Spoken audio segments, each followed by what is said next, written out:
اور جس عورت کے گھر میں وہ رہتے تھے اس نے ان کو اپنی طرف مائل کرنا چاہا اور دروازے بند کر کے کہنے لگی یوسف جلدی آؤ۔ انہوں نے کہا کہ اللہ پناہ میں رکھے، وہ یعنی تمہارے میاں تو میرے آقا ہیں، انہوں نے مجھے اچھی طرح سے رکھا ہے، میں ایسا ظلم نہیں کر سکتا، بے شک ظالم لوگ فلاح نہیں پائیں گے۔ اور اس عورت نے ان کا قصد کیا اور انہوں نے اس کا قصد کیا۔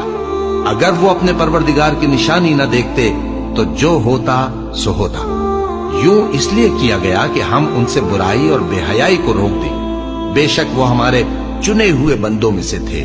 اور دونوں دروازے کی طرف بھاگے، آگے یوسف پیچھے زلیخا، اور عورت نے ان کا کرتا پیچھے سے پکڑ کر جو کھینچا تو پھاڑ ڈالا، اور دونوں کو دروازے کے پاس عورت کا خاوند مل گیا۔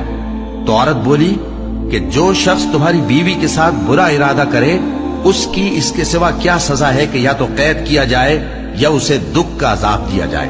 یوسف نے کہا اسی نے مجھ کو اپنی طرف مائل کرنا چاہا تھا، اور اس کے خاندان میں سے ایک گواہ نے گواہی دی کہ اگر اس کا کرتا آگے سے پھٹا ہو تو یہ سچی اور یوسف جھوٹا ہے، اور اگر کرتا پیچھے سے پھٹا ہو تو یہ جھوٹی اور وہ سچا ہے۔